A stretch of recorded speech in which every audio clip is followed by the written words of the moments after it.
All right, so you're prepping for a chromatographer interview, huh? Well, today we're diving deep into some common interview questions so you can really nail it. We use these great resources from RoleCatcher to help us out. Yeah, you know what's cool is that RoleCatcher gives you more than just questions. They provide real career insights too. We'll definitely cover some of those to help you see the bigger picture. Sounds great. Okay, let's start with this first question. How familiar are you with various chromatography techniques? Seems pretty basic, but what are they really looking for here? Well, they want to see more than you just listing off a bunch of techniques. It's like your chance to show you understand the how and the why of it all. Like, why would you use gas chromatography versus liquid, for example? Gotcha. So don't just say, oh yeah, I know gas chromatography. Like, Yeah. explain what makes it different. Right. And always be ready for those follow-up questions too. They might ask something like, can you tell me about a project where you used gas chromatography? That's when you can really impress them by sharing a specific experience and showing off your expertise a bit. Okay, I like that. That's a good tip. Next question. How do you prepare samples for chromatography analysis? What's the most important thing here?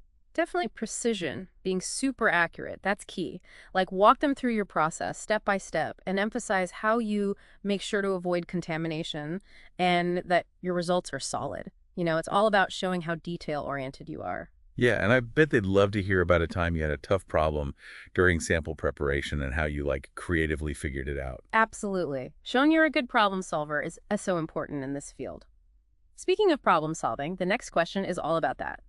How do you troubleshoot chromatography instrument issues? Ah, that makes sense. So if an instrument starts acting up in the lab, where do you even begin? Well, think about how you can show off your analytical thinking, like describe your process, how you approach the problem. Hmm. Maybe you start by checking the manual or those error messages. Then you can systematically rule out the usual suspects like leaks or blockages. Like you're a detective, but for instruments. Oh, exactly. And if you can, share a quick story about a time you solved a tricky instrument problem. That will make your answer stand out. Okay, on to question 4. How do you ensure the accuracy and precision of chromatography results?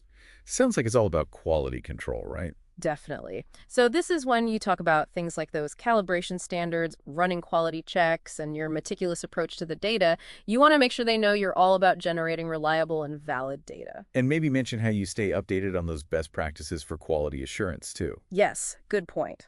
Now, since we're talking about staying up to date, that leads right into this next one. How do you analyze and interpret chromatography data? This is when you really highlight those data analysis skills. Mention the specific software you use, like Excel or specialized chromatography software. Explain how you take that data and come up with meaningful conclusions. Oh, and if you're comfortable with statistical analysis, definitely mention that too. So you're not just collecting data, but you're understanding what it all means. I bet a good follow-up question from the interviewer might be something like, can you tell me about a time when your data analysis led to a big discovery? No, something significant. Yeah, that's a fantastic opportunity to really showcase your analytical skills and show how they make a real impact. Makes sense. Okay, on to question 6. How do you stay current with advances in chromatography technology? So chromatography is always evolving, right? How do you keep your knowledge sharp and stay up to date? This is when you talk about your passion for continuous learning. Mention those conferences you attend, the journals you read, or even online forums where you can connect with other professionals. You want to show them you're actively learning and staying at the forefront of the field. I bet they'd also want to know about any of those emerging trends in chromatography that you're excited about. Like, what are you interested in and why? Absolutely. Okay, next up is question 7. How do you handle those challenging or difficult samples in chromatography analysis? Because sometimes those samples just don't want to cooperate, right? Totally. What do you do when things get tricky in the lab? Well, it's all about showing your adaptability and your problem-solving skills. Talk about how you might modify the method, adjust the parameters, or even reach out to experts for advice when you need it. Like you could say something like, if a sample is giving me a hard time, I first try optimizing the chromatography conditions. And if that doesn't work, I might talk to colleagues or see if there are any alternative approaches in the scientific literature. That makes sense. And to really drive that point home, maybe share a story about a particularly difficult sample you worked with and the steps you took to get reliable results. I completely agree. Now let's move on to question 8, which is about regulatory compliance. How do you ensure compliance with regulatory requirements in chromatography analysis? Ah, yes, this is super important, especially in industries like pharmaceuticals where safety and quality are essential. What should we highlight here? You want to demonstrate your deep understanding of industry standards and your commitment to following them. So mention things like SOPs, those standard operating procedures, and quality checks, documentation, and any experience you have with audits. So it's all about showing them that you're not only a brilliant scientist, but also responsible, Yeah. and you follow the rules. Exactly. And maybe mention how you stay up to date on any changes and regulations that might affect your work. Show them you're proactive. Okay, before we go to the next set of questions, let's talk about how RoleCatcher can really help you with this interview process. Yes. Their AI-powered tools are amazing. They have the CV resume builder that helps you customize your application for specific jobs. It's like it helps you highlight the skills and experience that really matter for that particular role. It's like having a digital career coach. Yeah. Right. And their interview practice feature is incredible too. You can actually practice your answers and get AI-driven feedback, which is really helpful for boosting your confidence. Wow, that's awesome. It's like having a mock interview with an expert. Now, before we move on, let's touch on some of those career insights we mentioned from RoleCatcher.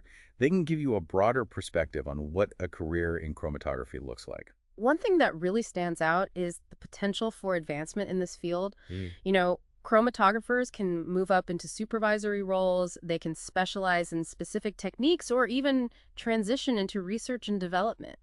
So it's not just a job, it's a career path with lots of possibilities. That's really exciting to hear. So as you're preparing for this interview, remember that this could be the start of an incredible journey. Absolutely. All right, welcome back. Ready for more interview questions and insights about a career in chromatography? Absolutely. Let's dive right in with a question that really tests your knowledge of different chromatography techniques. What are the key differences between gas chromatography and liquid chromatography? Okay, so this is where you really got to showcase your understanding of those core techniques. What are some key points to hit on? You want to highlight those fundamental differences. Like, for example, you could say gas chromatography is typically used for those volatile compounds, while liquid chromatography is better suited for analyzing non-volatile or thermally unstable substances.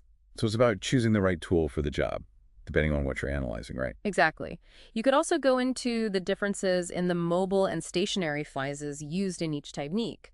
Like gas chromatography uses a gas as the mobile phase, while liquid chromatography uses a liquid, and this difference really impacts how that separation happens at the molecular level. It's kind of like comparing a racetrack to a swimming pool, right? Like the environment influences how the molecules move and separate. I love that analogy. And don't forget those real-world examples from your experience. Those always strengthen your answers. You could say something like, in my previous role, I used gas chromatography to analyze those volatile compounds in environmental samples, while I used liquid chromatography to separate pharmaceutical compounds in drug formulations. Now that paints a clear picture of your expertise. Good, next question. Can you describe a time when you had to develop a new chromatography method? This sounds like a chance to show off your creative problem-solving skills. It absolutely is. You want to start by describing the challenge. What were you trying to achieve with this new method? Were you aiming for better separation, faster analysis time, or maybe increased sensitivity? Be specific about those goals. So it's all about telling a story that highlights your analytical thinking and your ability to innovate. Right. Right. Walk them through your process, the decisions you made, the results you achieved. Maybe you experimented with different stationary phases, mobile phase compositions, or even different detection methods. And don't shy away from sharing any of those obstacles you encountered and how you overcame them. I think those little details really make your story authentic and memorable. Okay, let's tackle this question that focuses on data interpretation. How would you interpret a chromatogram with overlapping peaks? All right, so this one is all about your ability to analyze that complex data and troubleshoot analytical challenges. Overlapping peaks, those are like a tangled mess of information. You got to untangle them to get accurate results. Okay, so how do you deal with those pesky overlapping peaks? What's your strategy? First, acknowledge that it's an issue and explain why that good separation is so important. Then you can discuss the steps you take to resolve it. You might say something like, I would start by optimizing those chromatography conditions, maybe by adjusting the mobile phase composition, flow rate, or temperature. Kind of like fine-tuning that racetrack to give those molecules more space to spread out, right? Exactly. You could also mention some of those more advanced techniques like peak deconvolution, which can mathematically separate those overlapping peaks. And don't forget to show you're a team player. If I couldn't resolve it on my own, I'd consult with colleagues or see what the scientific literature says for guidance. That's a great way to show that you're resourceful. Okay, let's shift gears to quality control. What are some common quality control checks you perform in chromatography analysis? All right, so this question is your time to shine. Show off that meticulous approach and your dedication to getting reliable data. Start by emphasizing the importance of quality control in any analytical setting. It's essential. It's like making sure you have all the right ingredients and they're measured out perfectly before you start baking a cake. Perfect analogy. Then you can go through those routine checks you perform, like running those blank samples to check for contamination, using calibration standards to ensure accuracy, and conducting system suitability tests to make sure everything is working correctly. So it's really about showcasing your attention to detail and showing you understand those good lab practices. Okay, let's test your problem-solving skills with a specific scenario. What would you do if you observed a sudden shift in retention times during a chromatography run? All right, this question really wants to gauge your analytical thinking and your understanding of all those factors that can influence a chromatographic separation. Okay, so let's say you're running an experiment and all of a sudden those retention times start acting crazy. What's your first move? Start by acknowledging it's a significant issue and it needs your attention. Then you can describe your systematic approach to troubleshooting. You might say, I would first check the mobile phase composition and flow rate to make sure they haven't changed. Then I'd inspect the column temperature and pressure to see if there are any fluctuations. So methodically ruling out those potential causes, starting with the most common ones. Exactly. And if you suspect it's a problem with the column itself, you could talk about performing a column regeneration or maybe even replacing the column if you need to. Oh, and don't forget, meticulous documentation of all your observations and actions is crucial. Let's talk about safety for a minute. This question is important. What are some important safety considerations when working with flammable solvents in chromatography?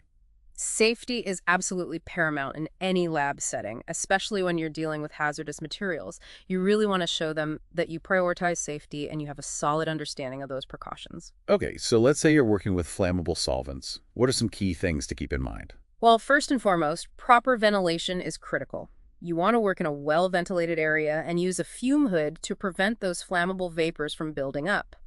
Then you can discuss proper storage and handling procedures, like using approved containers, clear labeling, and storing those solvents away from any heat or ignition sources. It's all about minimizing those risks and handling those solvents responsibly, right? Absolutely. And never forget about those personal protective equipment, that PPE.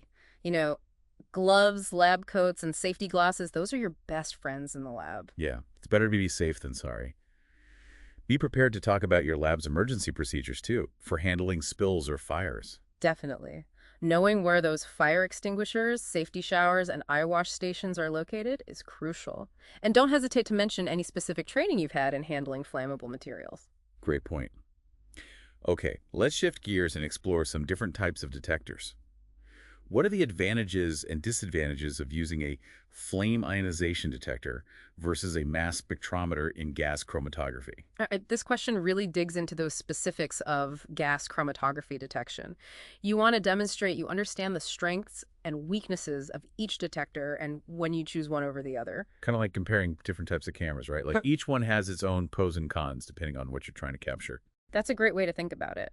So a flame ionization detector, or FID, is sensitive and reliable, but it doesn't tell you much about the structure of the molecules you're detecting. So it's great for measuring how no KCH if something is there, but not necessarily for identifying what it is. Exactly. A mass spectrometer, or MS, on the other hand, can give you that structural information so you can identify those unknown compounds, but they can be more complex and expensive. So to trade off between sensitivity and identification power. Right. You could say something like, an FID is a good choice for those routine analyses where you know what you're looking for and you just need to quantify it. But if I needed to identify those unknowns or analyze those complex mixtures, I would go for that MS detector. I like it. It shows you know how to pick the right tool for the job. Now let's move on to a question that really tests how you apply your chromatography knowledge to real-world problems. How would you use chromatography to investigate a suspected case of food adulteration? Ooh, this sounds like a CSI episode. Chromatography can actually be used to solve mysteries, huh? It absolutely can. Start by explaining how chromatography can analyze food composition and detect those sneaky adulterants that shouldn't be there. So like if someone's trying to pass off fake olive oil or add melamine to milk powder, Chromatography can help catch them red-handed. Exactly. And depending on what kind of adulteration you suspect, talk about the specific technique and detection method you'd use. Like, if I suspected melamine in milk powder, I'd use liquid chromatography coupled with mass spectrometry to identify and quantify it. So it's all about tailoring your approach to that specific problem. Right. And remember, sample preparation and quality control are so important for getting reliable results in these investigations. Now let's shift our focus to the pharmaceutical industry. What are some regulatory guidelines that impact chromatography analysis in the pharmaceutical industry? Okay, so pharmaceuticals are highly regulated, and chromatography is a big part of making sure those drugs are safe and effective. You need to show them you understand this regulatory landscape. So it's about knowing the rules of the game and showing you're committed to playing by them. Exactly. You can mention some specific guidelines like good manufacturing practices, GMP, and good laboratory practices, GLP, which have all those strict protocols for documentation, data integrity, and instrument validation. Those are like the hallmarks of a well-run, reliable lab, right? Absolutely. You could also mention those guidelines from the International Council for Harmonization, ICH, which helps make sure drug development and registration are consistent across different countries. That shows a broader understanding of the global regulatory environment. And don't forget to emphasize how you stay updated on any of those changes to the regulations. Right. Attending webinars, checking out publications, and going to industry events are all good ways to stay informed. All right, let's dive into some more specific techniques, starting with this one. What are some applications of high-performance liquid chromatography, HPLC, in the analysis of biopharmaceuticals? So HPLC, that's a workhorse in a lot of labs, and it's really powerful for analyzing those complex biopharmaceuticals, right? It really is. Biopharmaceuticals are often these large and delicate molecules like proteins or antibodies, and HPLC is a gentle but precise way to study them. Okay, so what are some specific examples of how HPLC is used in this field? Well, think about peptide mapping. That's used to determine the amino acid sequence of a protein, like figuring out the order of beads on a string. Wow, that's incredibly precise. It is. And then there's glycan analysis, which helps us understand those sugar molecules that are attached to proteins. And those sugars can have a big impact on a drug's effectiveness. It's like analyzing the frosting on a cake can make a big difference in the overall experience. I like that. HPLC is also super important for monitoring protein aggregation, which is when proteins start clumping together, and that can affect a drug's safety and efficacy. So it's like making sure those proteins are behaving themselves and not causing trouble. Haha, exactly. And don't forget about impurity profiling, which helps us identify and quantify any of those unwanted substances that might be hanging out in that drug product. Like quality control for pharmaceuticals, making sure they're pure and safe. Exactly. Okay, let's move on to a question that wants you to talk about working independently. Describe a time when you had to work independently on a chromatography project. What challenges did you face, and how did you overcome them? All right, this is your chance to really shine and show your self-reliance, your initiative, and your ability to solve problems on your own. Like, you don't need someone constantly looking over your shoulder. You can handle things. Right. So pick a project where you really had a lot of ownership and autonomy. Describe the goals, your role, and any challenges you faced. Maybe you had to troubleshoot a tricky technical issue, got unexpected results, or you were working against a tight deadline. It's all about showing you can handle pressure. Right. And explain how you approached those challenges, the decisions you made, and the steps you took to overcome them. Did you research solutions, brainstorm with colleagues, or come up with a totally new approach? You want to emphasize the positive outcome of your independent work. Did you achieve those project goals, make a discovery, or develop a new technique? Always good to end on that positive note. Okay, so this next question is all about learning new things. What steps would you take to familiarize yourself with a new chromatography instrument? This one is all about showing that you're eager to learn, you're adaptable, and you're systematic about learning new skills. Chromatography is a field that's constantly evolving, so being a quick learner is essential. Okay, so imagine you walk into the lab and there's this brand new, shiny chromatography instrument you've never seen before. What do you do? Well, first things first, I'd grab that instrument manual and really study those details. I'd want to understand the principles, the software, and the maintenance procedures. You're not afraid to roll up your sleeves and get your hands dirty. Exactly. And I definitely look for training opportunities, whether from the manufacturer or from experienced colleagues. Hands-on experience is really the best way to master a new technique. So you're proactive and eager to learn new things. All right, this next question is about a crucial part of any analytical work. Why is method validation so important in chromatography analysis? This is where you highlight your understanding of quality control and your commitment to getting that reliable and accurate data. Method validation is like creating a set of rules and checks to make sure your method is consistently producing trustworthy results. It's like having a referee for your experiments, making sure everything is fair and square, right? I love that analogy. Emphasize that method validation is crucial for data integrity and meeting those regulatory requirements. You could say, method validation provides documented evidence that a method is suitable for what we're using it for, and that it meets those acceptance criteria for things like accuracy, precision, linearity, and robustness. So it's about having that solid foundation for all your analytical work. Exactly. And you could talk about the different stages of method validation, like defining the scope of the method, developing the protocol, performing those qualification experiments, and establishing those acceptance criteria. It's a whole systematic process that ensures your methods are up to par. Okay, time to put your communication skills to the test. Explain the principles of chromatography to someone with no scientific background. This question wants to see if you can communicate complex scientific concepts in a clear and concise way. It's about making science understandable for everyone. So imagine you're talking to your grandma or your friend who's an artist. How do you explain chromatography to them? I'd start with a simple analogy, something they can relate to. Maybe I'd say, imagine a bunch of runners, each running at different speeds, competing in a race. Chromatography is kind of like a race for molecules, where different molecules travel at different speeds through a special track, and this lets us separate and identify them. That's a great visual. I can picture it. Right. And then I'd explain the main concepts of the mobile phase and stationary phase using everyday terms. The mobile phase is like the track those molecules are running on, and the stationary phase is like obstacles along the track that slow some molecules down more than others. So it's all about painting that picture with words. Exactly. And to make it even more interesting, I'd point out those real-world applications of chromatography, in medicine, food analysis, and environmental monitoring, show how it impacts everyday life. That's a great way to get people interested. Okay, back to troubleshooting. What would you do if your gas chromatograph showed a noisy baseline? All right, so you're working with your trusty gas chromatograph, and all of a sudden that baseline starts going haywire. What's your plan of attack? Right, like it's going crazy. Where do you even start? First, you gotta acknowledge that a noisy baseline is a problem because it messes with the accuracy of your results. Then, go through your troubleshooting steps. You could say something like, I'd start by checking those detector and amplifier settings just to make sure they're right. Then, I'd check the gas supply lines and connections for any leaks. So systematically ruling out those potential issues. Start with those common ones. Exactly. Then you could check for contamination in the injection port, the column, or the detector. And don't forget about routine maintenance, things like septum replacement or cleaning the liner. It's all about those practical skills that keep those instruments happy. Right.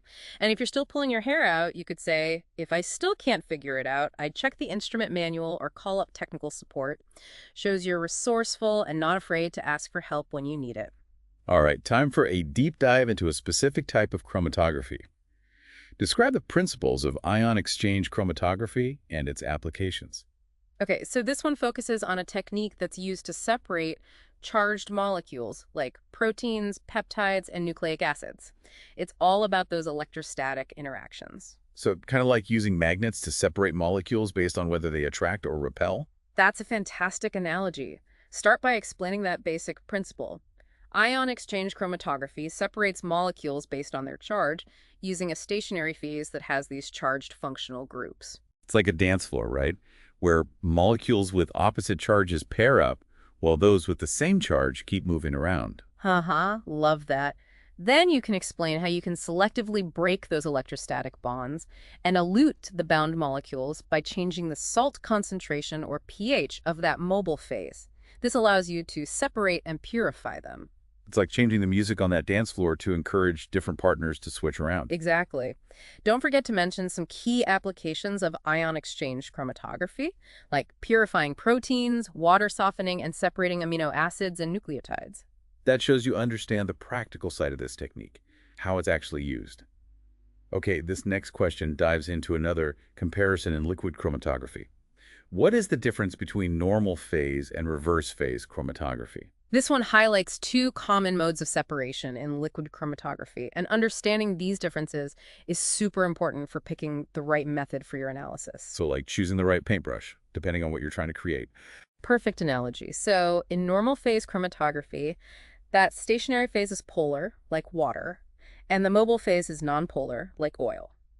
This means polar molecules are going to stick to that stationary phase more strongly and come out later, while nonpolar molecules will come out earlier. So it's like separating oil and water, right? Those polar molecules cling to that polar stationary phase, and the nonpolar molecules prefer to hang out with the nonpolar mobile phase. Exactly. Now, with reverse phase chromatography, it's the opposite. The stationary phase is nonpolar, and the mobile phase is polar. So nonpolar molecules are going to stick to the stationary phase more strongly and elute later, while polar molecules will elute earlier. It's like reversing the polarity of the world. Right. When you answer this, make sure to make those differences really clear and maybe provide examples of when you choose one mode over the other. For instance, if I was analyzing a mixture of polar and nonpolar compounds, I'd probably choose reverse phase chromatography because most of those interesting analytes are more soluble in polar solvents.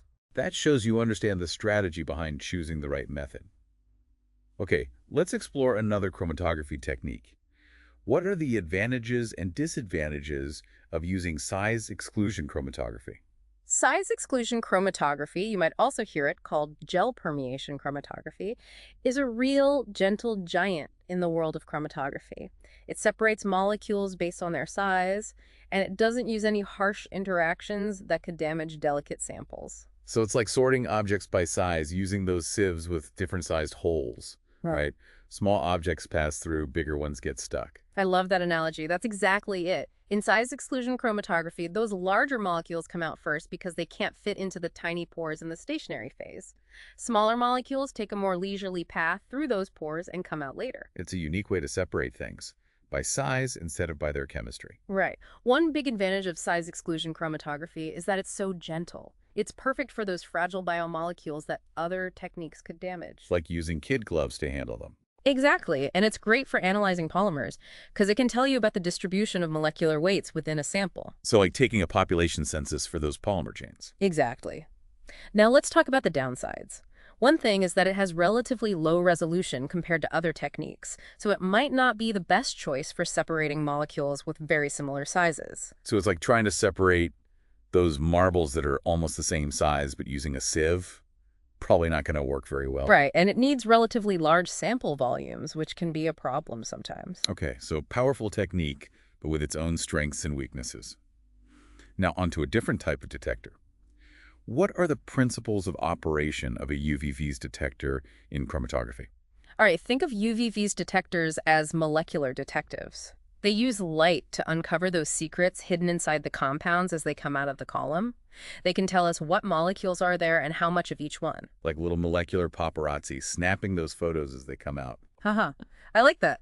So UV-Vis detectors, they work by shining a beam of UV-Vis light through that eluent flowing out of the column. If a molecule absorbs light at a specific wavelength, the beam's intensity decreases, and the detector sees that. It's like looking for shadows, right? The more a molecule absorbs that light, the darker its shadow. Exactly. The detector measures that decrease in light intensity, and that's proportional to how much of that analyte is in the eluent. So it's like a molecular light show, and the detector's watching, measuring how bright everything is. And the really cool thing about UV-Vis detectors is that different molecules absorb light at different wavelengths. So by picking the right wavelength, you can selectively detect certain molecules in a mixture. Like tuning into a specific radio station to hear your favorite song. Now let's explore another technique. Describe the advantages and disadvantages of using thin layer chromatography, TLC. TLC, that's like the Swiss Army knife of chromatography techniques.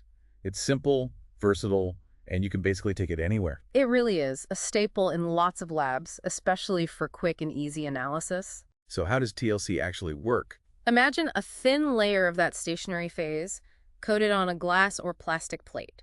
You put a tiny drop of your sample mixture on the plate, then put it in a chamber with a little bit of solvent, which is our mobile phase. Like a miniature chromatography racetrack. Exactly. As that solvent travels up the plate, It carries those sample components with it, and just like in those other chromatography techniques, different components move at different speeds, depending on how much they like the stationary and mobile phases. So they separate, and you can actually see those separated components as spots on the plate. Like a molecular fingerprint. Right. One of the biggest advantages of TLC is its simplicity and how cheap it is. You don't need fancy equipment, and it's fast. Gives you a snapshot of your sample. So it's great for that initial screening or for teaching those basic chromatography concepts. Definitely. And it's so versatile. You can use tons of different stationary and mobile phases to really optimize that separation for different types of mixtures. That's why it's so handy. Now, for the downsides, TLC has relatively low resolution, so it's not the best for really complex mixtures. And it's mostly a qualitative technique, meaning it can tell you what's in your sample, but not exactly how much pH of each component is there. So it's like getting a quick glimpse of a landscape, but you don't know the exact distances between everything. I like that. You can also mention that TLC plates are a bit fragile and can be easily damaged, and the technique is affected by environmental things like humidity and temperature. So simple and versatile, but with its limitations. All right, on to another detector. What is the principle of operation of an electron capture detector, ECD, in gas chromatography? Okay, think of ECDs as molecular bounty hunters. They specifically go after those molecules that love to grab electrons, like ones containing halogens or nitro groups. Like little electron magnets. Exactly. ECDs use a radioactive source to release beta particles, which are essentially electrons. These electrons create a steady current as they flow through the detector. So you've got this stream of electrons flowing through a narrow channel. Right. Now, when a molecule comes along that's a real electron lover, it snatches some of those electrons from that stream, and the current drops. The detector measures that drop in current, and how big that drop is tells us how much of that electron-loving molecule is there. It's like watching the water flow in a river, and then there's a sudden dip because a thirsty elephant came by for a drink. I love that. ECDs are really sensitive to molecules containing halogens like chlorine, bromine, and fluorine. Makes them super useful for environmental analysis, looking at pesticides and other halogenated pollutants. Like environmental watchdogs. Exactly. And because they're not as sensitive to other molecules that don't grab electrons as easily, they're super selective. So they're like molecular filters, letting some things pass through while capturing others. Now, let's talk about different ways to run a liquid chromatography experiment. What are the key differences between isocratic and gradient elution in liquid chromatography? This is all about how we control that flow of the mobile phase during separation, right? Right. Kind of like choosing the right driving mode for a road trip. Steady cruising or gradually increasing speed. Perfect analogy. In isocratic elution, that mobile phase composition stays the same throughout the whole run. It's like setting your cruise control and letting the separation happen at that constant speed. Simple and straightforward, like a relaxing Sunday drive. Exactly. Isocratic elution is great for separating mixtures where the components have similar affinities for that stationary phase, but it's not always the best for those complex mixtures where components have really different affinities. So it has limitations. What about gradient elution? With gradient elution, we get to play around with the composition of that mobile phase as the separation goes on. We can gradually make the solvent stronger, and that helps us separate those more complex mixtures. So it's like shifting gears during a race, giving those slower molecules a boost to catch up. Exactly. Gradient elution is definitely more versatile than isocratic, but it's also more complex to set up. You need that specialized equipment that can precisely deliver that changing mobile phase. So trade-off between simplicity and versatility. Right. When you answer this question, make sure to explain those differences clearly and give examples of when you might choose one over the other. You could say, if I were analyzing a simple mixture with components that had similar polarities, I'd probably use isocratic elution. But if I was dealing with a complex mixture, I'd choose gradient elution to make that separation better. That shows you really get that strategic thinking behind choosing the right method. Now let's talk about a more specialized technique. Describe the principles of affinity chromatography and its applications. Affinity chromatography is like a molecular matchmaking service. It uses those specific attractions between molecules to purify and separate them. So it's all about setting up those perfect molecular meet cutes. Exactly. Affinity chromatography is super common in biochemistry and biotechnology, used to isolate proteins, antibodies, and other biomolecules. Start by explaining that basic principle. Affinity chromatography relies on the reversible interaction between a target molecule and a specific ligand that we've attached to a solid support, which we call the stationary phase. So it's like having a tiny molecular fishing hook. That ligand is the bait, attracting the specific molecule we want to catch. That's a great analogy. Only the target molecule sticks to that ligand and everything else just flows through. Super selective. It is. Once we wash away those unwanted molecules, we can release our target molecule by changing the conditions, kind of disrupting that interaction between the target and the ligand. Maybe we change the pH, the ionic strength, or add a competing molecule. Like changing the bait to attract a different fish. Now for the applications.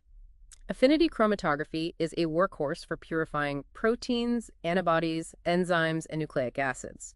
For example, you could say, we can use affinity chromatography to isolate a specific antibody from a complex mixture of serum proteins by using a column that contains the antigen that the antibody binds to.